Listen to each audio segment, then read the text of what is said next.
नमस्कार, स्वागत है आप सभी का डीडी न्यूज पर। आप देख रहे हैं मीडिया प्राइम। मैं हूं रमा त्यागी। अगले 1 घंटे में हम बात करेंगे देश भर की बड़ी खबरों की, बताएंगे दुनिया भर में कौन कौन सी खबरों पर है सबकी नजर, क्या चल रहा है खेल और अर्थ जगत में, और कुछ हल्के फिल्म, कला और संस्कृति के क्षेत्र से भी। लेकिन सबसे पहले बड़ी खबरें। अहम समझौतों से और मजबूत हुई भारत ऑस्ट्रेलिया दोस्ती। परमाणु ऊर्जा, रक्षा, सुरक्षा क्षेत्र में बढ़ेगा सहयोग। पीएम मोदी ने कहा, टेस्ट मैच जैसी लंबी और गहरी है साझेदारी।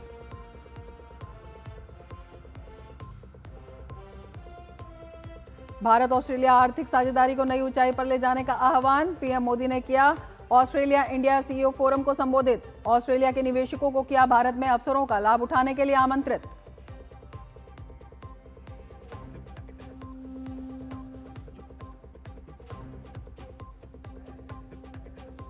पश्चिम एशिया में बढ़ता जा रहा है संकट। अमेरिका का ईरान से चाबहार पोर्ट पर हमला।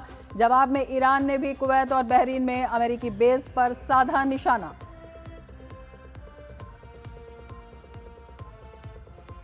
पहाड़ से लेकर मैदान तक भारी बारिश से तबाही। दिल्ली एनसीआर में बारिश का येलो अलर्ट। गुजरात, महाराष्ट्र, राजस्थान में जनजीवन प्रभावित। वायनाड में राहत कार्य जारी। केंद्र की ओर से राज्यों को हर संभव मदद। और फीफा वर्ल्ड कप के लिए अब शुरू होंगे क्वार्टर फाइनल मुकाबले। देर रात फ्रांस और मोरक्को की भिड़ंत।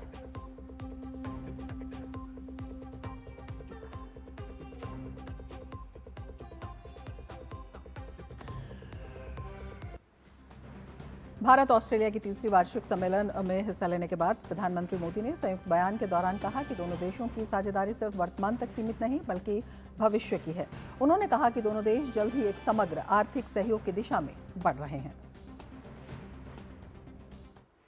हमारी कॉम्प्रिहेंसिव स्ट्रेटेजिक पार्टनरशिप ने पिछले कुछ वर्षों में अभूतपूर्व प्रगति की है और आज तीसरी एनुअल समिट से हमारे सहयोग में कई नए आयाम जुड़े हैं। 2022 में किए गए economic cooperation and trade agreement से हमारे व्यापार और निवेश का दायरा लगातार बढ़ा है। अब हमने कॉम्प्रिहेंसिव इकोनॉमिक कोऑपरेशन एग्रीमेंट यानी सीका पर तेजी से काम करने का निर्णय लिया है, जो दोनों देशों के लिए बैलेंस, एम्बिशियस और विन विन होगा। मोदी ने नवीकरणीय ऊर्जा क्षेत्र में सहयोग को क्लाइमेट एक्शन के लिए बड़ा कदम बताया। उन्होंने न्यूक्लियर क्षेत्र में हुए समझौते को नई पहल बताया। न्यूक्लियर एनर्जी के क्षेत्र में आज हमने एक महत्वपूर्ण समझौता किया है। इससे ऑस्ट्रेलिया से भारत को यूरेनियम सप्लाई का मार्ग खुलेगा और हमारे क्लीन एनर्जी के उद्देश्यों को नई ताकत मिलेगी। क्रिटिकल मिनरल्स में हमारा सहयोग हमारी स्ट्रेटेजिक सिक्योरिटी और क्लीन एनर्जी ट्रांजिशन के लिए महत्वपूर्ण है। इसी सोच के साथ आज हमने Australia India partnership on cyber, critical technologies and supply chains यानी एआई पैक्ट की पहल ली है। हम मिलकर क्रिटिकल मिनरल्स कॉरिडोर पर भी काम करेंगे। भारत ऑस्ट्रेलिया ने रक्षा सुरक्षा क्षेत्र में संयुक्त घोषणा की। दोनों देश सहयोग बढ़ाने को सहमत हैं। प्रधानमंत्री मोदी ने कहा कि इससे दोनों देशों के बीच इनोवेशन, स्टार्टअप को बढ़ावा मिलेगा, शिप बिल्डिंग क्षेत्र को मजबूती मिलेगी, साथ ही हिंद प्रशांत क्षेत्र में शांति और स्थायित्व को मजबूती मिलेगी। रक्षा और सुरक्षा में सहयोग बढ़ाने के लिए आज हमने एक महत्वपूर्ण जॉइंट डिक्लेरेशन जारी की है। Bharat Australia defence innovation corridor से हम डिफेंस स्टार्टअप्स और इंडस्ट्रीज को जोड़ने पर काम करेंगे। हमारे मैरीटाइम सिक्योरिटी कोलैबोरेशन रोडमैप से इंडो पैसिफिक में हमारे साझा प्रयासों को नई ताकत मिलेगी। हम शिप बिल्डिंग, शिप रिपेयर और मेंटेनेंस में भी मिलकर आगे बढ़ेंगे। आतंकवाद के खिलाफ हमारी लड़ाई भी साझा है, हमारे संकल्प भी अटूट है और हमारा सहयोग भी लगातार मजबूत हो रहा है। हमारा यह भी मानना है कि विश्व के अनेक भागों में चल रहे तनावों और युद्धों का समाधान डायलॉग और डिप्लोमेसी से ही संभव है। पूरे इंडो पैसिफिक क्षेत्र में हम मिलकर peace, stability, freedom of navigation और रूल्स बेस्ड ऑर्डर को और मजबूत करेंगे। दोनों देशों के आपसी संबंधों की प्रगाढ़ता को प्रधानमंत्री मोदी और डिप्लोमेसी को क्रिकेट की तरह प्रधानमंत्री मोदी ने बताया। उन्होंने कहा कि साझेदारी टेस्ट मैच जैसी लंबी और गहरी है। क्रिकेट भारत और ऑस्ट्रेलिया के रिश्तों की अपनी डिप्लोमेटिक लैंग्वेज है, इसलिए हमारी मीटिंग्स भी क्रिकेट जैसी लगती है। एजेंडा वनडे जैसा फोकस है, डिसीजन T20 जितने तेज है और पार्टनरशिप टेस्ट मैच जितनी लंबी और गहरी।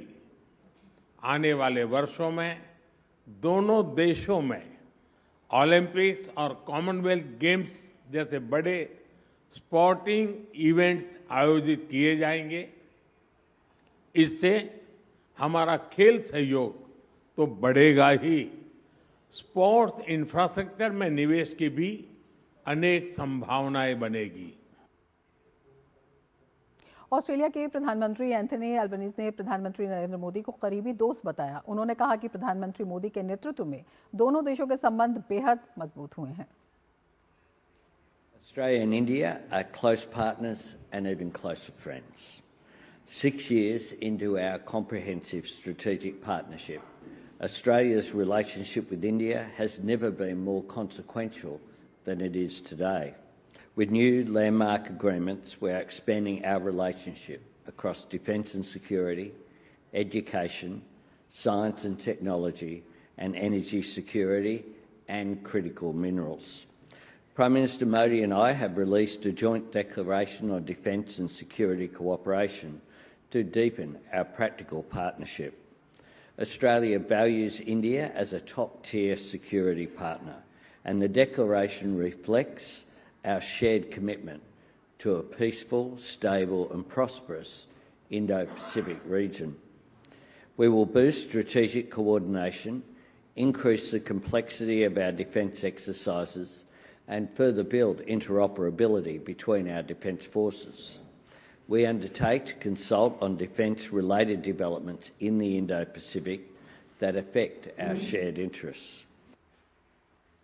प्रधानमंत्री नरेंद्र मोदी ने भारत ऑस्ट्रेलिया आर्थिक साझेदारी को नई ऊंचाई पर ले जाने का आह्वान करते हुए ऑस्ट्रेलियाई कारोबारियों से भारत में निवेश बढ़ाने और प्रस्तावित को शीघ्र अंतिम रूप देने की अपील की। पीएम मोदी ने मेलबर्न में ऑस्ट्रेलिया इंडिया सीईओ फोरम और इकोनॉमिक रोडमैप बिजनेस कार्यक्रम को संबोधित करते हुए ये बात कही।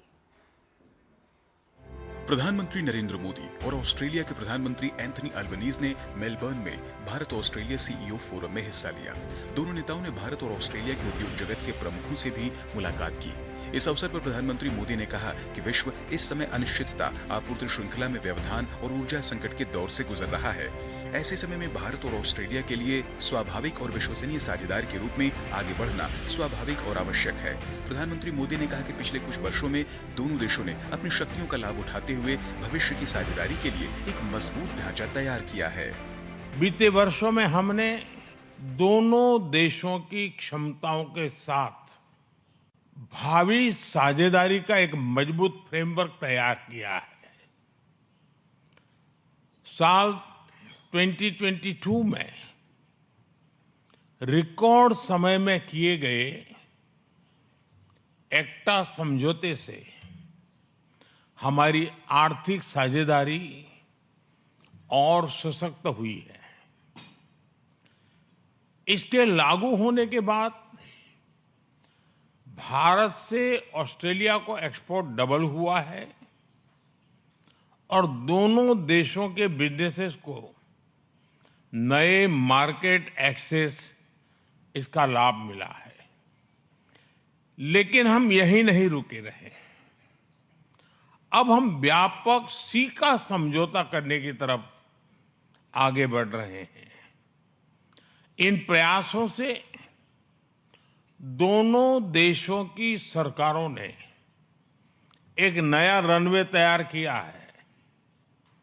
अब इस पर इन्वेस्टमेंट और इनोवेशन का विमान उड़ान भरने के लिए तैयार है। प्रधानमंत्री मोदी ने इस बात पर बल दिया कि भारत की मजबूत आर्थिक वृद्धि, नीतिगत सुधार, डिजिटल परिवर्तन और विस्तारित नवाचार पारिस्थितिकी तंत्र ऑस्ट्रेलियाई साझेदारों के लिए नए व्यापारिक अवसर पैदा कर रहे हैं। प्रधानमंत्री मोदी ने विनिर्माण, स्वच्छ ऊर्जा, महत्वपूर्ण खनिज, खनन, अवसंरचना, शहरी विकास, विमानन, रसद, उन्नत प्रौद्योगिकी, एआई, फिनटेक, खाद्य प्रसंस्करण और डिजिटल अर्थव्यवस्था क्षेत्रों में भारत में उपलब्ध विशाल अवसरों का उल्लेख किया। उन्होंने कहा कि भारत के विशाल आकार और ऑस्ट्रेलिया की विशेषज्ञता से दोनों देशों के लिए लाभकारी स्थिति उत्पन्न होती है। उन्होंने ऑस्ट्रेलिया के निवेशकों को भारत में दीर्घकालिक निवेश के अवसरों का लाभ उठाने के लिए आमंत्रित किया। उन्होंने भारत में ऑस्ट्रेलिया के विश्वविद्यालयों की बढ़ती उपस्थिति का स्वागत किया और इस बात पर जोर दिया कि उच्च शिक्षा, अनुसंधान, नवाचार और कौशल विकास में गहन सहयोग न केवल दोनों देशों की प्रतिभाओं को भविष्य के लिए तैयार करेगा, बल्कि उन्हें वैश्विक अवसरों का लाभ उठाने में भी मदद करेगा। भारत और ऑस्ट्रेलिया के बीच स्वाभाविक तालमेल के बारे में प्रधानमंत्री ने कहा कि साझा लोकतांत्रिक मूल्य हिंद प्रशांत क्षेत्र के लिए एक समान दृष्टिकोण, जीवंत जन संबंध और मजबूत राजनीतिक समझ दोनों देशों के बीच व्यापारिक साझेदारी को एक साथ विकसित और समृद्ध बनाने के लिए महत्वपूर्ण आधार तैयार करते हैं। मेरा सुझाव है कि हम आने वाले समय में कुछ फोकस स्टेट टू स्टेट और सेक्टर टू सेक्टर पार्टनरशिप की पहचान करें और उन्हें आगे ले जाने के लिए रणनीति बनाए।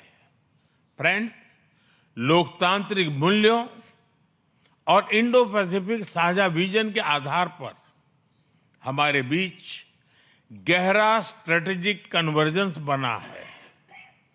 हम अपनी बिजनेस पार्टनरशिप को नई ऊंचाइयों पर ले जाने के लिए प्रतिबद्ध हैं। ऑस्ट्रेलियाई प्रधानमंत्री एंथनी एल्बनीज ने कहा कि दोनों देश साथ मिलकर अपनी अर्थव्यवस्थाओं को बढ़ा रहे हैं।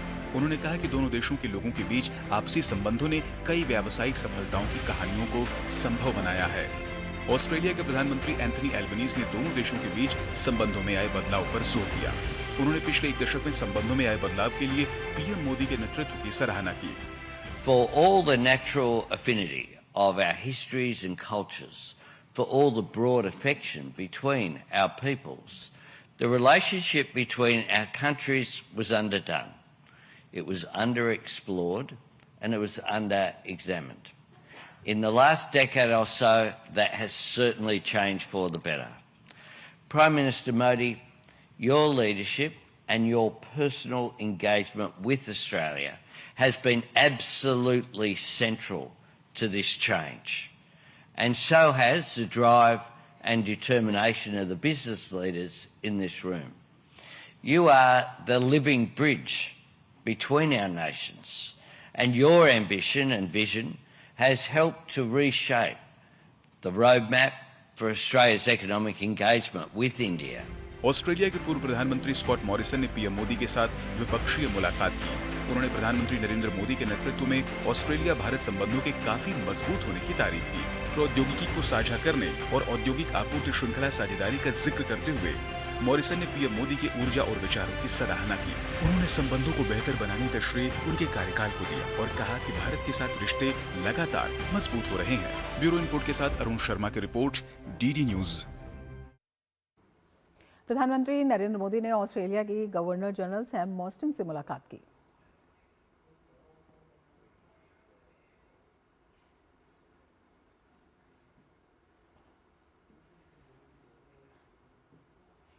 ऑस्ट्रेलिया यात्रा के दूसरे दिन प्रधानमंत्री नरेंद्र मोदी का विक्टोरिया के गवर्नर हाउस में औपचारिक स्वागत किया गया। इस दौरान उन्हें गार्ड ऑफ ऑनर दिया गया।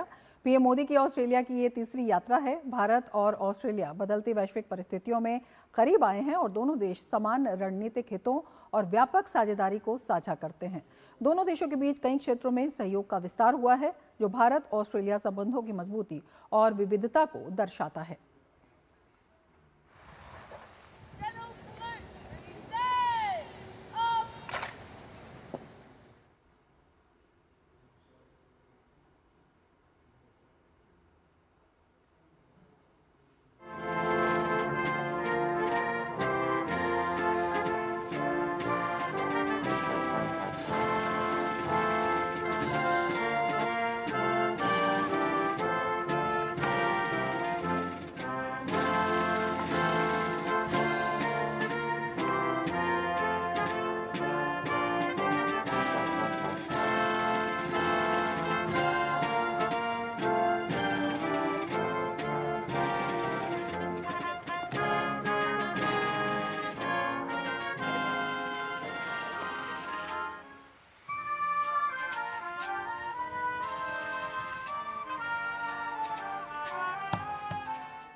प्रधानमंत्री नरेंद्र मोदी ने विक्टोरिया के गवर्नर हाउस में प्रधानमंत्री एंथनी अल्बनीज और गवर्नर से मुलाकात की। प्रधानमंत्री ने विक्टोरिया की गवर्नर मार्गरेट एलन गार्डनर से द्विपक्षीय मुलाकात की।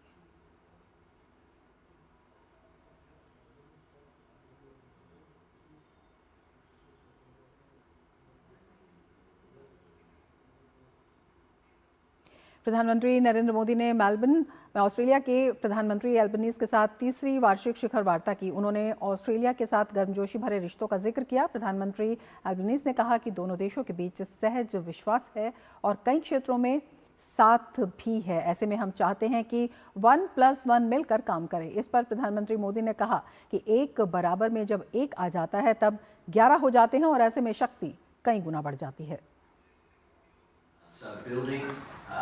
Trust between us is something that has happened. We are both nations where we play an important role in global forums as well, working together.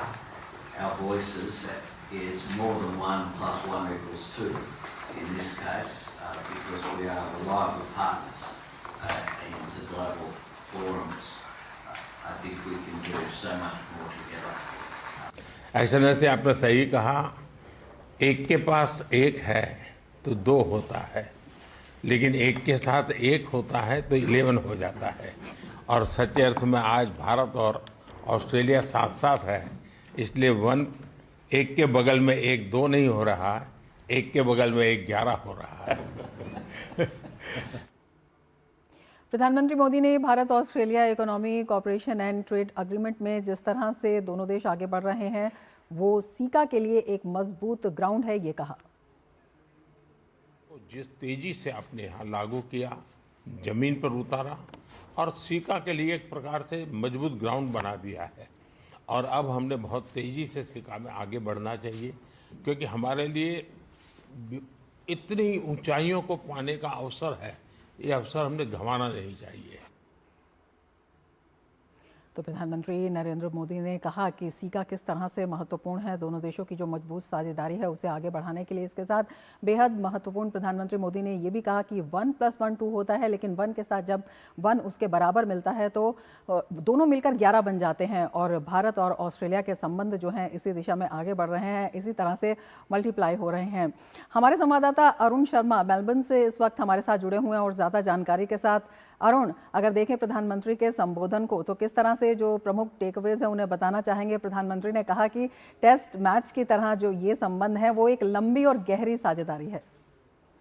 बिल्कुल, टेस्ट मैच की तरह से उन्होंने बताया कि भारत और ऑस्ट्रेलिया की साझेदारी है जो काफी लंबी चलती है, और जब डिसीजंस लेने की बारी आती है दोनों देशों के बीच में किसी पॉलिसी को लेके या किसी अग्रीमेंट कोऑपरेशन को लेके, तो जैसे T20 में फटाफट गेम होता है वैसे ही इस तरह के डिसीजन लिए जाते हैं। तो ये क्रिकेट एनालॉजी को यूज करके उन्होंने इस बात को साबित कर दिया कि भारत और ऑस्ट्रेलिया के रिश्ते काफी कॉम्प्लीमेंट्री नेचर है।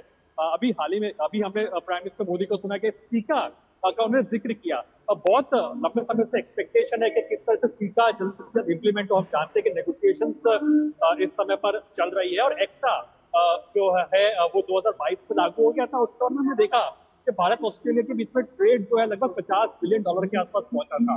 लेकिन आज रमा, मैं आपको बता दूं कि अब हमें देखा कि डिफेंस को लेकर के कई बड़े टेकअवेज निकल करके आए हैं। तो प्राइम मिनिस्टर मोदी के इस विजिट की बात की जाए, एक डेडिकेटेड कॉरिडोर बनाने की बात चल रही है, वो भारत और ऑस्ट्रेलिया मिलकर बनाएंगे, जिसमें फोकस होगा कि कैसे स्टार्टअप जो होते हैं हमारे देश के, एमएसएमईज होती है, वो उसका पार्ट हो, और एक तरह से इनोवेशन को कैसे बल दिया सके। जैसे डिफेंस की बात आती है उस बात पर फोकस है। क्रिटिकल मिनरल एक इंपॉर्टेंट सेक्टर है जिस पर दोनों देश आगे आते दिखाई दे रहे हैं। साथ ही साथ एनर्जी डाइवर्सिफिकेशन भारत काफी ज्यादा कर रहा है। ऐसे में न्यूक्लियर एनर्जी के लिए जो यूरेनियम सप्लाईज चाहिए होता है, उस दिशा के अंदर हिस्टोरिक डील भारत और ऑस्ट्रेलिया इस दिशा में आगे बढ़ रहे हैं। आज के तमाम अखबार आप देखेंगे तो पाएंगे यूरेनियम को लेकर के काफी चर्चा है, because Australia 4th largest producer है यूरेनियम का। तो भारत एनर्जी डाइवर्सिफिकेशन कर रहा है। भारत 100 गीगावाट तक अपनी कैपेसिटी को बढ़ाना चाहता है। तो यूरेनियम की बात, न्यूक्लियर की बात की जाए, उसके ग्रीन एनर्जी का एक मिक्स माना जाता है। तो उस लिहाज से ऑस्ट्रेलिया एक बहुत इंपॉर्टेंट पार्टनर हो सकता है। लेकिन रमा, यहाँ से beyond diplomacy, beyond defence end of course critical mineral sector, अब जो बारी है वो है इंडियन डायस्पोरा की। मैं आपको यहाँ एक छोटी सी बात बता दूं रमा, के आज का दिन जो मेलबर्न में है, काफी ठंडा दिन है। इस पूरे सीजन का आप कह सकते हैं मेलबर्न के अंदर काफी सबसे ठंडा दिन कह सकते हैं, बहुत ठंड है। लेकिन यहाँ पर जो लोगों के जोश है वो एक तरह से काफी ऊंचाई पर है, काफी हाई पर है। वही दर्शाता है कि रॉकस्टार वेलकम देने के लिए मेलबर्न तैयार है। यहाँ जो हम पाएंगे कि लगभग 30 से 35 हजार के आसपास जो इंडियन डायस्पोरा है उनके आने की संभावना है। ये वही ग्राउंड है रमा जहाँ पर टेलर स्विफ्ट ने परफॉर्म किया है, लेडी गागा ने परफॉर्म किया है, एंड ऑफ कोर्स हमने देखा कि जो कोल्ड प्ले होते हैं वो भी कई बार इसी ग्राउंड पर हुए हैं, जो मार्वल स्टेडियम की हम बात करते हैं। और विक्टोरिया वो स्टेट है जहाँ सबसे ज्यादा इंडियन जो कम्युनिटी है वो यहाँ रहते हैं। पूरे ऑस्ट्रेलिया के अंदर लगभग 4 से 5 लाख की आबादी बताई जाती है। तो एक तरह से एक रॉकस्टार वेलकम अवेट कर रहा है प्राइम मिनिस्टर नरेंद्र मोदी का। एक और इंटरेस्टिंग फैक्ट है यहाँ पर रमा के जो एल्बनीजी जो ऑस्ट्रेलियन प्राइम मिनिस्टर है, उनके साथ साथ जो all across the party line जो अन्य लीडर्स भी हैं वो भी यहाँ पर मौजूद होंगे। तो आप समझ सकते हैं कि प्राइम मिनिस्टर मोदी की पॉपुलैरिटी केवल लिमिटेड टू वन पार्टी या वन लीडर नहीं है, all across the party line उनको पसंद किया जाता है। और वो भी यहाँ होंगे जब प्राइम मिनिस्टर नरेंद्र मोदी का संबोधन आज होगा मेलबर्न मीट मोदी कार्यक्रम के अंदर। फिलहाल यहाँ पे आपको मेरे पीछे आवाज आ रही होगी, कई सारे जो सांस्कृतिक कार्यक्रम करते हैं, आप गुजराती हो, तमिल हो, तेलुगु हो, कन्नड़ हो, नॉर्थ ईस्ट स्टेट के जो गीत है, सांस्कृतिक गलतियां हैं वो यहाँ पर देखने को मिल रही है। जो मेरे पीछे आप देख सकते हैं स्टेडियम एक फटाफट भर चुका है अपेरेंटली इस समय पर। हम लोग भी जब मेलबर्न में मार्बल स्टेडियम की तरफ बढ़ रहे थे, ट्रैफिक जैम का सामना हमें भी करना पड़ा था, काफी डिले के साथ में यहाँ पर हम पहुंच पाए थे। लेकिन हाँ इस बात को हम समझ सकते हैं कि एक्साइटमेंट काफी ज्यादा, एक फेस्टिविटी का माहौल यहाँ ऑस्ट्रेलिया के अंदर है, मेलबर्न के अंदर है। 2023 के अंदर जब प्राइम मिनिस्टर मोदी ने सिडनी के अंदर डायस्पोरा इवेंट किया था, तब ऑस्ट्रेलियन प्राइम मिनिस्टर कहते हैं कि prime minister Narendra Modi is the boss. उस समय पर स्पेशल ट्रेन भी चलाई गई थी मेलबर्न से लेकर के सिडनी तक। लेकिन आज मेलबर्न वाले कह रहे हैं कि आज हम ऐसा स्वागत करेंगे कि सिडनी वाले भी याद रखेंगे कि ऐसा स्वागत हम लोगों ने किया है। इनफैक्ट स्पेशल फ्लाइट्स को भी चलाया गया है सिडनी से लेकर के मेलबर्न तक। तो एक तरह से काफी मैसिव एक्साइटमेंट है यहाँ मेलबर्न के अंदर प्राइम मिनिस्टर नरेंद्र मोदी के एक ग्रैंड वेलकम के लिए। और उसी के रनअप के अंदर यहाँ पर कई सारे कल्चरल इवेंट्स है, जो सांस्कृतिक झलकियां है वो यहाँ पर देखने को मिल रही है। बिल्कुल आपके पीछे ये दृश्य साफ तौर पर अरुण दिखाई दे रहे हैं, बिल्कुल ये दृश्य दिखाई दे रहे हैं। और जो ये इतना उत्साह है इसकी वजह भी आपसे जानना चाहेंगे। जो इंडियन डायस्पोरा है किस तरह से जो भारत की सॉफ्ट पावर है उसको मजबूत करता है, और दोनों ही देशों में जिस तरह से जो एक स्वाभाविक संबंध रणनीतिक साझेदारी का रूप लिए हैं, उसमें इंडियन डायस्पोरा की इस सॉफ्ट पावर की कितनी मजबूत स्थिति है और क्या कुछ इसका महत्व है, ये भी आपसे समझना चाहेंगे। और साथ ही पीएम एल्बनीज ने जिस तरह से कहा कि भारत ऑस्ट्रेलिया संबंध जिस तरह से प्रधानमंत्री नरेंद्र मोदी की लीडरशिप में लगातार मजबूत हुए हैं, उसमें प्रधानमंत्री का विजन और उनकी जो पर्सनल एंगेजमेंट है उसका बहुत बड़ा महत्व है, तो वो भी आपसे समझना चाहेंगे। आपका सवाल तो दो पार्ट में मैं डिवाइड कर देता हूँ। पहला कि डायस्पोरा में क्यों आखिरकार इतना एक्साइटमेंट है। देखिए, मेलबर्न एक तरह से मल्टी कल्चरल सिटी कही जाती है यहाँ पर ऑस्ट्रेलिया के अंदर, और यहाँ पर लोग कहते हैं कि मेलबर्न एक तरह से कैपिटल, इंडियन कैपिटल कहते हैं लोग ऑस्ट्रेलिया का, जहाँ पे इंडियन सबसे ज्यादा बसते हैं। इनफैक्ट मेलबर्न जो शहर है वो एक लिटिल इंडिया प्रोजेक्ट को भी इम्प्लीमेंट कर रहा है, जहाँ पर इंडिया की कल्चर कनेक्ट को एस्टैब्लिश किया जाएगा। कल्चरली जो इवेंट्स होते हैं वो लिटिल इंडिया जो प्रोजेक्ट है यहाँ पर उसके अंदर होते हुए दिखाई देंगे। तब मैचेस होते हैं और या फिर जब सांस्कृतिक कार्यक्रम होते हैं, होली या दिवाली सेलिब्रेट की जाती है, तो वो एक तरह से जो लिटिल इंडिया प्रोजेक्ट है उसके तहत यहाँ पर सेलिब्रेट करते दिखाई देंगे। लेकिन हाँ, सबसे इम्पोर्टेंट इसलिए भी है कि आउट ऑफ 10 लाख के आसपास जो इंडियन डायस्पोरा का एक साइज है, उसमें से लगभग 1.5 से 2 लाख आप मान के चलिए जो इंडियन स्टूडेंट्स हैं वो भी यहाँ पढ़ते हैं, जो यहाँ पर कंट्रीब्यूट करते हैं फर्दर जाते हुए रिसर्च के अंदर, एजुकेशन के अंदर, स्किल डेवलपमेंट के अंदर। और अभी एक तरह बड़ी अनाउंसमेंट भी हुई है कि ऑस्ट्रेलियन यूनिवर्सिटीज की जो है वो भारत के अंदर अपने फिजिकल कैंपसेस खोल रही है। डीकन यूनिवर्सिटी एक बड़ा नाम है, लेकिन हाँ, कई सारे ऑस्ट्रेलियन यूनिवर्सिटीज की कई सारे इंडियन स्टूडेंट्स की पहली पसंद होती है कि ऑस्ट्रेलिया में जाए, वहाँ पे स्टडी करें, तो वो भी यहाँ पर उनके लिए एक आसानी के साथ वो यहाँ आ सके, इनके लिए मोबिलिटी को इजी बनाया जा सके, इस बात पर भी फोकस किया जा रहा है। डायस्पोरा नो डाउट बहुत ही एक्साइटेड है। इनफैक्ट हमारी कुछ देर पहले जो कई सारे जो टॉप बिजनेस जो लीडर्स है, कॉर्पोरेट लीडर्स है, उनसे भी बातचीत हुई थी। उन्होंने प्राइम मिनिस्टर मोदी की लीडरशिप को बहुत इंस्पिरेशनल बताया था और साफ तौर पर कहा था कि ये प्राइम मिनिस्टर मोदी जब यहाँ ऑस्ट्रेलिया में आए हैं तो एक तरह से ये विन विन डील है दोनों ही देशों के लिए, बिकॉज ऑस्ट्रेलिया को यहाँ एक तरफ एक बड़ा इंडिया का एक बड़ा मार्केट मिलता है, तो भाई दूसरी तरफ इंडियन एक्सपोर्टर्स हो गए, इंडियन कम्युनिटी को भी अपने जैसा एक कंट्री मिलती है जो कि टेक्नोलॉजिकली आगे है। क्रिकेट नो डाउट दोनों ही देशों को कनेक्ट करता है, इंडियन डायस्पोरा दोनों ही देशों को कनेक्ट करते हैं, ये इंपॉर्टेंट पिलर है। लेकिन यहाँ पर क्रिकेट के अलावा भी स्पोर्ट्स को कहीं ना कहीं कैसे साथ में कोलैबोरेट किया जा सके, एकता पाया जा सके, स्पोर्ट्स इंफ्रा की बात आती है, स्पोर्ट्स कोऑपरेशन की बात आती है, उस दिशा के अंदर दोनों देश आगे आते हुए दिखाई दे रहा है। तो नो डाउट भव्य स्वागत के लिए एक तरह से यहाँ मेलबर्न तैयार है प्राइम मिनिस्टर नरेंद्र मोदी का वेलकम करने के लिए। और इंडियन कम्युनिटी, रमा मैं आपको बता दूं, यहाँ पर उनकी अलग अलग छोटी छोटी एक सबसेट कम्युनिटी है, किसी का गुजरात एसोसिएशन है, कोई तमिल एसोसिएशन से बिलोंग करता है, लेकिन आज सब अपने आप को कह रहे हैं कि हम यहाँ पे मिनी इंडिया को पेश कर रहे हैं। और इनफैक्ट जब गुजराती डांस हो रहा है तो उसमें भी आप आ रहे फ्यूजन काफी तरह देखने को मिल रहा है आपके अंदर।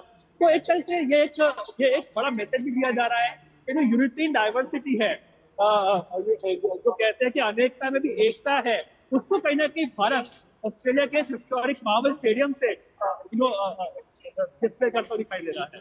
बिल्कुल, वो साफ तौर पर अरुण नजर आ रहा है और ये उत्साह जो है इसलिए भी जो है बहुत ज्यादा बढ़ता हुआ दिखाई दे रहा है क्योंकि प्रधानमंत्री मोदी के नेतृत्व में जिस तरह से इंडियन डायस्पोरा की आवाज मजबूत हुई है, विश्व के लगभग हर देश में देखिए जहां भी प्रधानमंत्री जाते हैं एक मिनी इंडिया वहां पर दिखाई देता है। डायस्पोरा की ये मजबूती हमारे देश की अर्थ शक्ति को बढ़ाने में कितनी बड़ी योगदान भूमिका निभाती है, कितना बड़ा इनका महत्व होता है, ये भी आपसे समझना चाहेंगे। बिल्कुल रामा, बिल्कुल आप बिल्कुल सही कह रहे हैं। देखिए यहाँ पर एक तरह से मैं आपको बता दूं कि मेरे पीछे भी आप देख सकते हैं कि जो यहाँ इंडियन कम्युनिटी है वो एक तरह से बड़ी तादाद में यहाँ पर मौजूद है। और काफी इम्पोर्टेंट बात पर ये भी है कि एक तरह से यहाँ पे जो कल्चरल इवेंट्स है वो किसी तरह हमें देखने को मिल रहे हैं। यहाँ पर हम देख सकते हैं कि पीछे देखिए जो जम्मू कश्मीर है उनका भी यहाँ पे एक तरह से जो कल्चरल इवेंट है वो यहाँ पर होता हुआ दिखाई दे रहा है। तो यहाँ पर देखिए मैं आपको यही बताने की कोशिश कर रहा हूँ कि यहाँ पर जो इवेंट है पूरी तरह से अपने आप कह सकते हैं कि जो पूरे जोश है वो एक तरह से पूरी तरह से हाई है। और ये देखिए यहाँ पर मैं आपको ये दिखाने की कोशिश कर रहा हूँ कि जो कल्चर पे आप देख सकते हैं कि जम्मू हो गया, पंजाब हो गया या फिर जो अन्य जो स्टेट्स है वो यहाँ पर अपने अपने जो कल्चरल इवेंट्स है उनको यहाँ पर शोकेस करते हुए दिखाई दे रहे हैं। बिल्कुल अरुण, आप नजर बनाए रखिए। फिलहाल शुक्रिया पूरी जानकारी के लिए। और मीडिया प्राइम में यहाँ लेते हैं एक ब्रेक, आप बने रहिए डीडी न्यूज के साथ।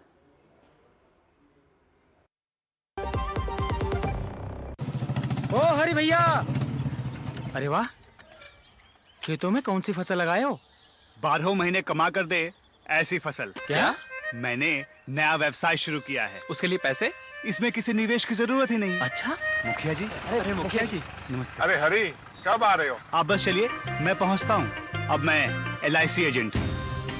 LIC एजेंट बनो, अब बड़ा सोचो। हमारी वेबसाइट पर जाएं या अपनी नजदीकी LIC शाखा से संपर्क करें।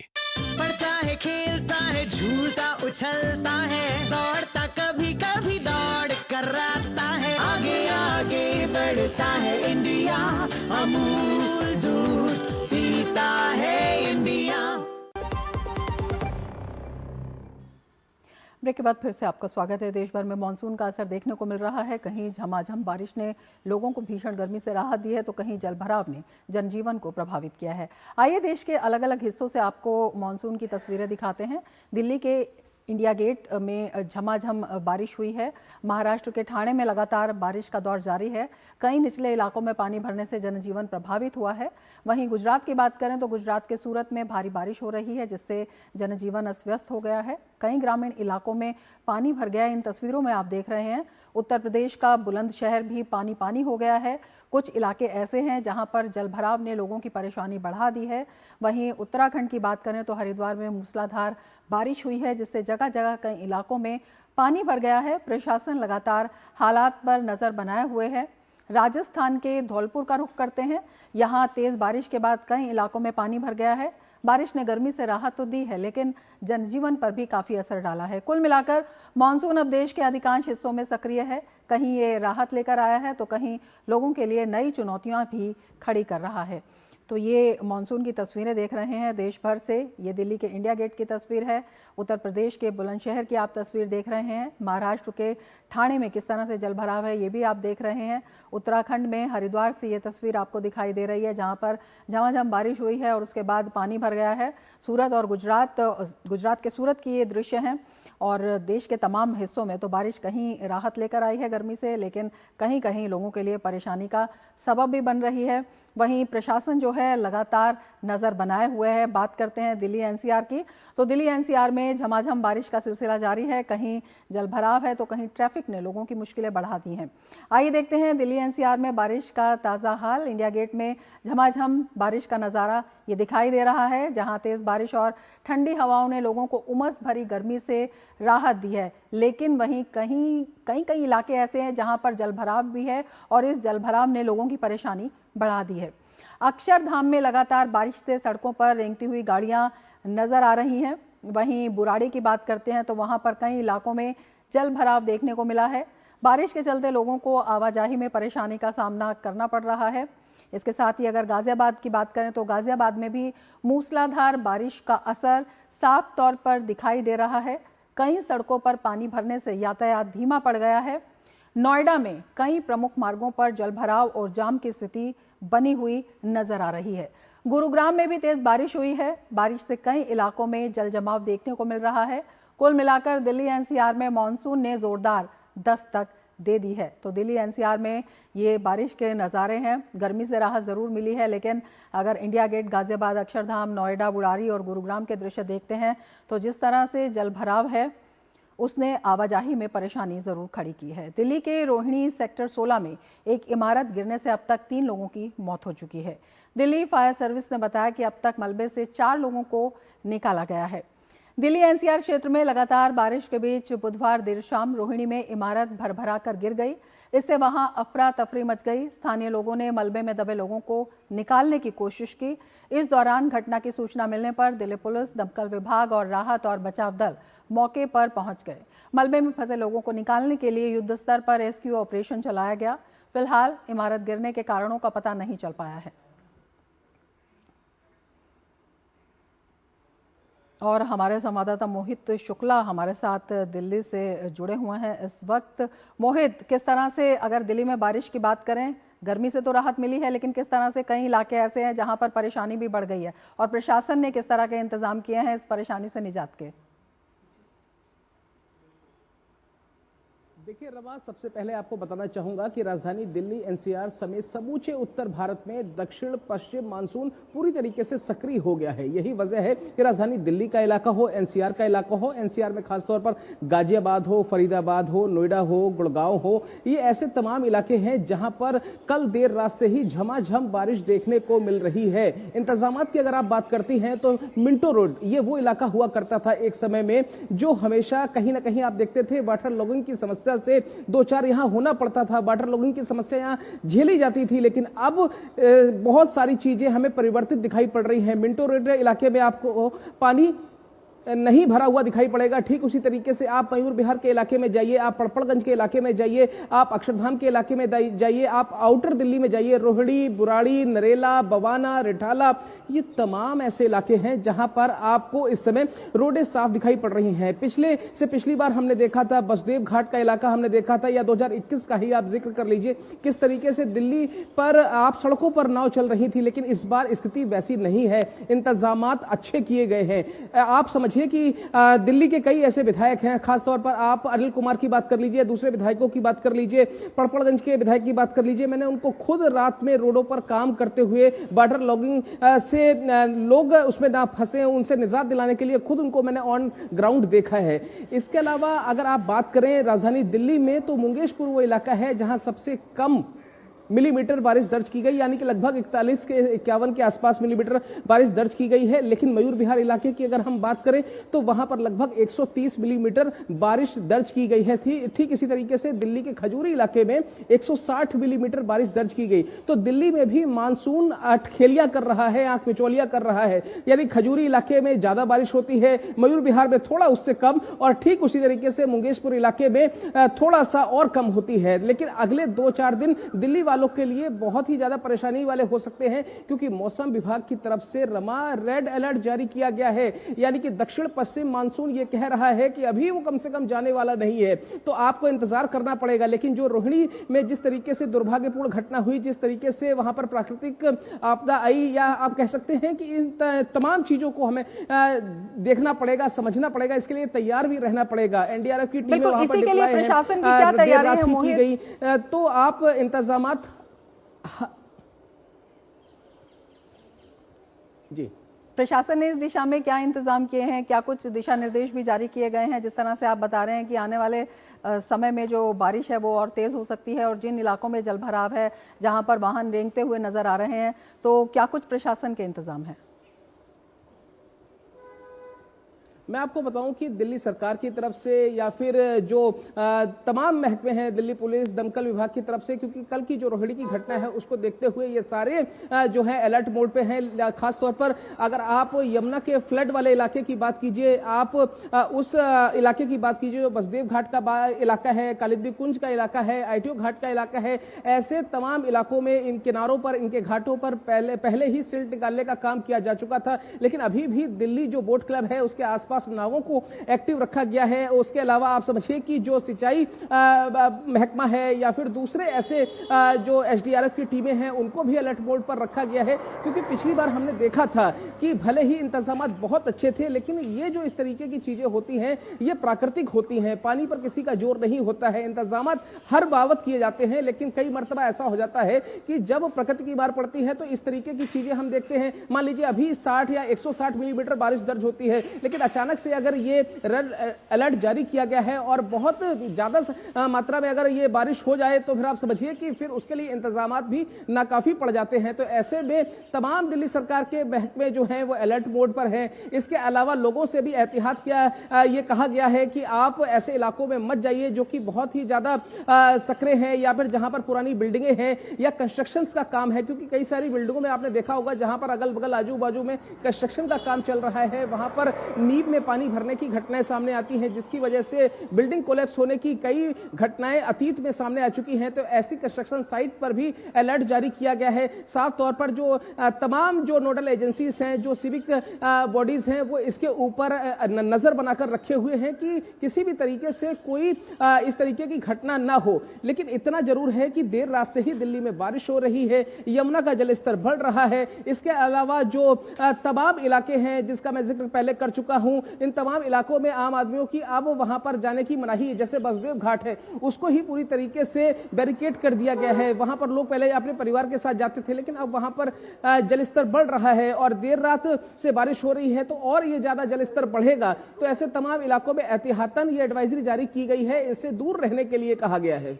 बिल्कुल मोहित, ये भी आपसे समझना चाहेंगे, जैसे आपने यमुना का जल स्तर बढ़ने की बात कही है, उसके आसपास के जो रिहायशी इलाके हैं वहाँ पर, इसके अलावा कई ऐसे इलाके हैं जहाँ पर जल भराव की समस्या बहुत ज़्यादा होती है, तो वहाँ पर किस तरह के विशेष निर्देश हैं और वहाँ पर किस तरह से प्रशासन की जो नज़र है बनी हुई है? क्या वाटर पंप्स वगैरह भी लगाए गए हैं पानी निकालने के लिए?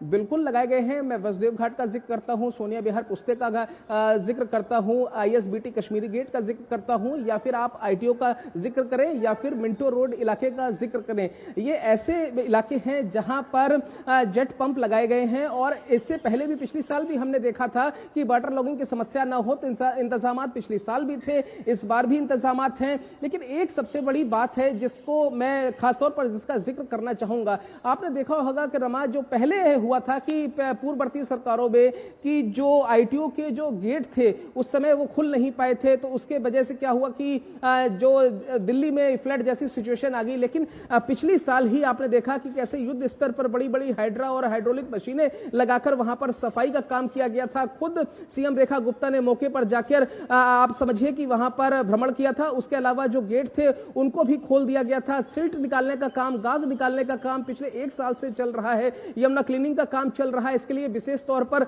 बजट एलोकेट किया गया था। तो जो 1 साल का काम जो हुआ है वो दिख रहा है ग्राउंड पर। और कहते हैं कि हाथ कंगन को आरसी क्या, पढ़े लिखे को फारसी क्या, प्रत्यक्ष में दिख रहा है। प्रवाड़ की आवश्यकता कहीं कहीं पड़ सकती है, लेकिन मैं अभी भी इतना कहूंगा, मिंटो रोड पर मैं होकर आया हूं, वहां पर वाटर लॉगिंग नहीं है। ITO के आसपास भी वाटर लॉगिंग नहीं है।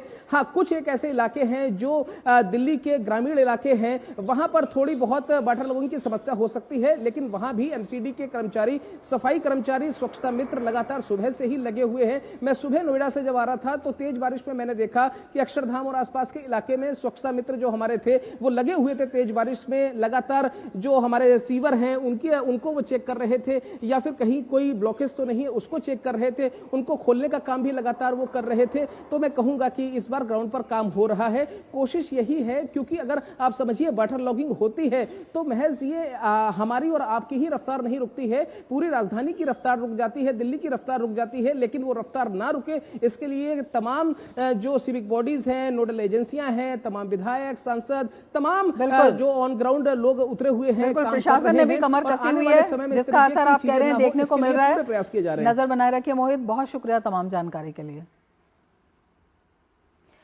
आगे बढ़ेंगे। देश में मत्स्य पालन के सतत विकास को बढ़ावा देने की दिशा में एक महत्वपूर्ण पहल की गई है। उपराष्ट्रपति CP राधाकृष्णन ने भुवनेश्वर में गहरे समुद्र में मत्स्य पालन के लिए लेटर ऑफ ऑथराइजेशन जारी किया और Odisha deep sea fishing mission दस्तावेज का भी शुभारंभ किया। इस अवसर पर उन्होंने कहा कि भारत दुनिया का दूसरा सबसे बड़ा मत्स्य उत्पादक देश है और साल 2024-25 में देश का मत्स्य उत्पादन 195 लाख टन से अधिक रहा। साथ ही उन्होंने कहा कि एक क्षेत्र करोड़ों लोगों की आजीविका और देश की खाद्य सुरक्षा का महत्वपूर्ण आधार है। Bharat is now the second largest fish producing country in the world, contributing around 8% of the global fish production. The sector supports the livelihoods of nearly 3 crore fishermen and fish farmers and contributes significantly to food security and nutrition in our country. The greatest advantage of fishing that adds lot of protein to our food. This is one biggest advantage, and we all know that vitamin A is another important addition.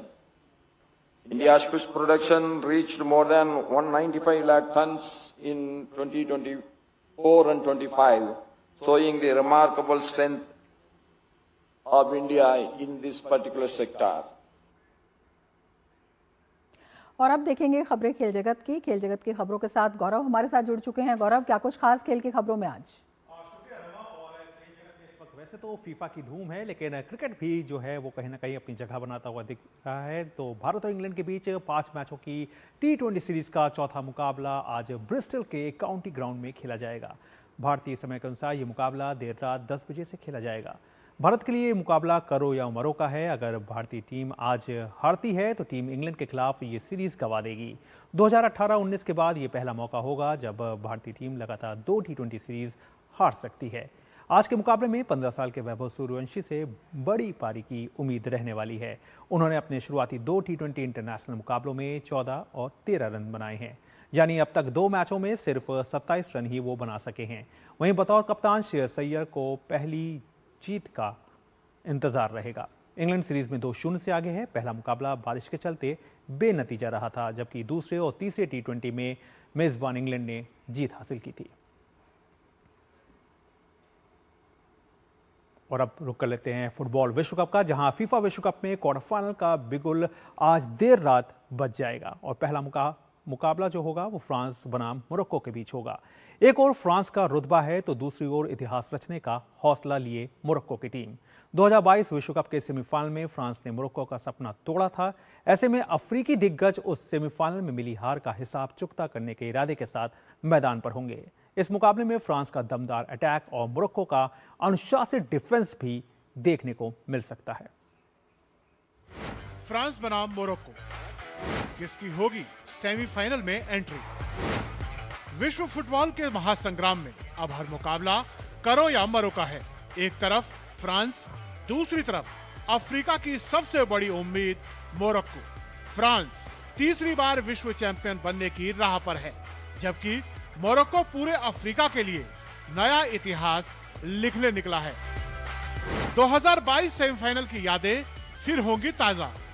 ये मुकाबला सिर्फ semifinal का ticket नहीं, बल्कि 2022 विश्व cup semifinal का एक बड़ा रीमैच भी है, जिसमें फ्रांस ने मोरक्को को 2-0 से हराया था। इस बार मोरक्को इतिहास बदलने के इरादे से मैदान में उतरेगा।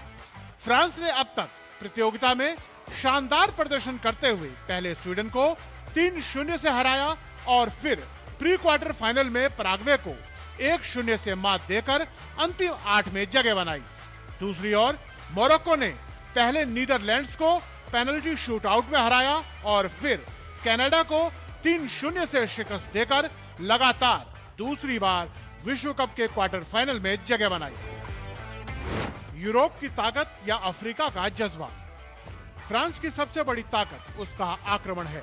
Kylian Mbappe, Ousmane Dembele, Michael Olise और ब्रैडली बारकोला जैसे खिलाड़ी किसी भी रक्षा पंक्ति को भेदने की क्षमता रखते हैं। वहीं मोरक्को अपनी अनुशासित डिफेंस, तेज काउंटर अटैक और सामूहिक खेल के दम पर अब तक अपराजित रहा है। जनवरी 2026 में अफ्रीका कप ऑफ नेशंस के फाइनल के बाद से मोरक्को लगातार 10 मैचों में अपराजित रहा है। हालांकि फ्रांस के खिलाफ इस शानदार लय को बरकरार रखना टूर्नामेंट में अब तक की उनकी सबसे कठिन चुनौती होगी। विश्व कप में शानदार आक्रमण खेल के दम पर सबसे प्रभावशाली टीम बनकर उभरी फ्रांस अब तक के सबसे कठिन मुकाबले के लिए तैयार है। फ्रांस ने अब तक 5 मैचों में 14 गोल दागते हुए शानदार अंदाज में अंतिम 8 में जगह बनाई है।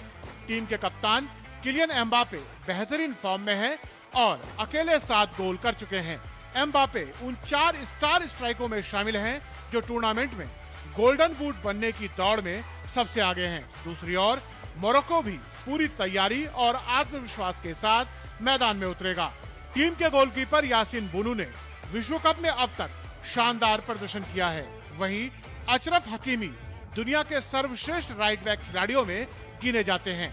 इनके अलावा मोरक्को के पास मजबूत सेंटर बैक और मेहनती मिडफील्ड है, जो विपक्षी टीम के हमलों को रोकने में अहम भूमिका निभाता है। विश्व फुटबॉल की महाशक्ति फ्रांस और अफ्रीका की नई ताकत मोरक्को के बीच इस मुकाबले में तकनीक, गति और जज्बे की असली परीक्षा होगी। एक तरफ विश्व चैंपियन का अनुभव है तो दूसरी ओर इतिहास रचने का जुनून। अब देखना दिलचस्प होगा सेमीफाइनल का पहला टिकट किसके नाम होता है। Sports desk, DD news. तो वाकई बेहतर डिफेंस और शानदार अटैक की एक लड़ाई भी देखने को आज रात मिलेगी। और आइए अब देखते हैं दोनों टीमों में से कौन किस पर भारी पड़ सकता है और आखिर क्यों। तो यहाँ तुलनात्मक रूप से दोनों को देख लेते हैं। विश्व कप में अब तक फ्रांस ने 14 गोल किए हैं, 2 गोल अब उसके खिलाफ आए हैं। वहीं मोरक्को के 10 गोल किए हैं, 4 गोल टीम के खिलाफ पड़े हैं। वहीं पर फ्रांस ने 71 शॉट्स लिए, जहां पे 39 शॉट्स ऑन टारगेट रहे। वहीं मोरक्को की टीम ने 47 शॉट्स लिए, जहां पर अब तक 25 शॉट्स जो हैं वो ऑन टारगेट रहे हैं। पासिंग एक्यूरेसी देखें तो दोनों की करीब करीब बराबर दिखती है, जहां पर फ्रांस की 88.29 है, वहीं मोरक्को की 88.06 पासिंग एक्यूरेसी है। तो यहां पर भी दोनों टीमों के बीच जो मुकाबला है वो कांटे का नजर आ रहा है। तो एक बार फिर से मोरक्को क्या इतिहास बदल पाएगा? क्या 2022 का जो सेमीफाइनल की जो हार थी, क्या उसका बदला जो है वो मोरक्को की टीम यहां आज फ्रांस से क्वार्टर फाइनल में ले पाएगी? इसका हम सबको इंतजार होगा। तो रमा जी, ये थी खेल जगत से जुड़ी हुई तमाम बड़ी खबरें। वापस एक बार फिर से आपके पास। शुक्रिया गौरव तमाम खबरों की जानकारी के लिए। और अब बात करेंगे ईरान और अमेरिका की। ईरान और अमेरिका के बीच एक बार फिर जंग जैसे हालात हो गए हैं। अमेरिका ने लगातार दूसरे दिन ईरान पर हमला किया है। अमेरिका का कहना है कि हॉर्मुज़ स्ट्रेट में जहाज़ों की स्वतंत्रता के लिए ईरानी क्षमता को कमज़ोर करने के लिए हमला किया है। इस बीच अमेरिकी सेंट्रल कमांड ने बुधवार को ईरानी सैन्य कमांड पर हमले का वीडियो जारी किया है। सेंटकॉम के मुताबिक अमेरिकी सेना ने ईरान के air defence system, missile drone storage site, निगरानी ठिकाने, नौसैनिक ठिकाने और सैन्य लॉजिस्टिक्स इंफ्रास्ट्रक्चर इसमें शामिल है जिन पर हमला किया है। इसके अलावा अमेरिका ने ईरान के 7 अलग अलग शहरों पर भी अटैक किया है, जिसमें Bandar Abbas, Bushehr, Sirik, Chabahar, Qeshm द्वीप और लावान द्वीप शामिल हैं। अमेरिकी हमले के बाद ईरान ने तेहरान मशहद रेलवे लाइन पर यात्री ट्रेन सेवाएं अस्थायी रूप से बंद कर दी हैं। ईरान रेलवे के मुताबिक हमले में रेलवे लाइन का एक हिस्सा क्षतिग्रस्त हो गया, जिसके बाद ये फैसला लिया गया है। अमेरिकी हवाई हमलों के बाद ईरान ने भी जवाबी कार्रवाई की है। ईरान के इस्लामिक रिवॉल्यूशनरी गार्ड कॉर्प्स यानी IRGC ने कुवैत और बहरीन में अमेरिकी सैन्य ठिकानों पर मिसाइल और ड्रोन हमले करने का दावा किया है। ईरान के अनुसार कुवैत के कैंप आरिफ जान और अली अल सलेम एयरबेस और बहरीन के जुफैर और शेख ईसा एयरबेस को निशाना बनाया गया। इस बीच ईरान ने चेतावनी दी है कि यदि अमेरिकी हमले जारी रहे तो खाड़ी क्षेत्र में मौजूद अन्य अमेरिकी ठिकानों को भी निशाना बनाया जाएगा। उधर ईरानी मीडिया ने चाबहार और बुशहर में विस्फोटों और चाबहार में बिजली आपूर्ति बाधित होने की खबर दी है। क्षेत्र में तेजी से बढ़ता ये सैन्य टकराव वैश्विक सुरक्षा और समुद्री व्यापार के लिए गंभीर चिंता का विषय बनता जा रहा है।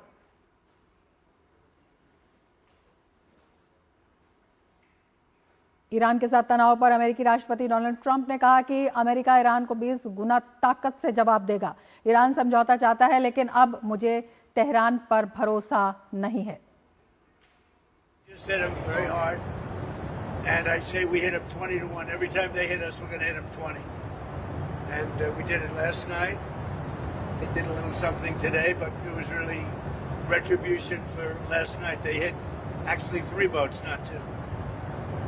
And when they hit, we hit back much harder. तो तनाव बढ़ता दिखाई दे रहा है। हमारे संवाददाता चंद्रशेखर जोशी हमारे साथ इस वक्त जुड़े हुए हैं। चंद्रशेखर, तनाव दोबारा से बढ़ता दिखाई दे रहा है। अमेरिका और ईरान के बीच 20 गुना ताकत से ज्यादा जवाब देने की बात कह रहे हैं डोनाल्ड ट्रंप। बने हुए हैं वहां पर, जहां एक तरफ अमेरिका की ओर से ईरान के कई ठिकानों पर हमले किए गए हैं और इन हमलों में कुछ लोगों के हताहत होने की खबरें भी वहां पर आ रही हैं। वहीं ईरान भी दावा कर रहा है कि उसने कई अमेरिकी ठिकानों पर, चाहे बहरीन की हम बात करें, कतर या कुवैत की बात करें, वहां पर हमले किए हैं।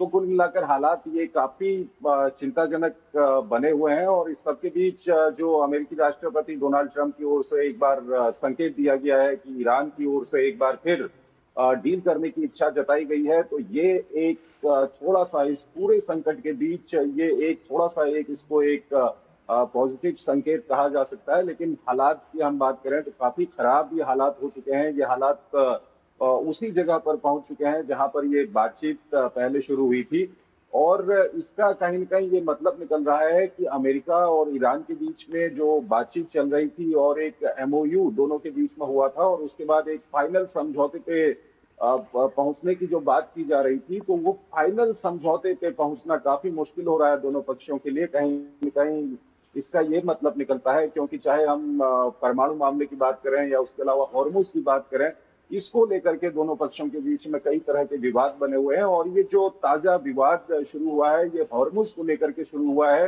हॉर्मुज में वहां पर जब कुछ देशों के जहाज वहां से निकल रहे थे और ईरान ने उनके ऊपर हमला किया, उसके बाद अमेरिका की ओर से ये हमले किए गए हैं। और ईरान का कहना है कि वो जो शिप्स वहां से निकल रहे थे वो उस रास्ते से, अलग रास्ते से निकल रहे थे जो ईरान के द्वारा नहीं बताया गया था, उस रास्ते से वो निकल रहे थे। इसीलिए तो कहीं न कहीं ये जो हॉर्मुज का मसला है ये एक मुख्य मसला यहाँ पर बनते हुए दिख रहा है दोनों देशों के बीच में विवाद का। और उसके अलावा ये माना जा सकता है कि अन्य जो मामले हैं, चाहे हम परमाणु की बात करें या दूसरे जो ईरानी एसेट्स को डिफ्रीज करने की बात है, या उसके अलावा ईरान के ऊपर से जो सैंक्शन हटाने की बात है जिसको लेकर के एक फाइनल एग्रीमेंट की ओर दोनों पक्षों को बढ़ना था, उसमें कहीं न कहीं परेशानी आ रही है। और यही कारण है कि एक बार फिर हालात यहाँ पर ये बुरी तरह से खराब हो गए। बिल्कुल चिंताजनक स्थिति तो बनी गई है। चंद्रशेखर, आप नजर बनाए रखें। फिलहाल शुक्रिया पूरी जानकारी के लिए। इसके साथ ही मिड डे प्राइम में फिलहाल इतना ही। दीजिए इजाजत। नमस्कार।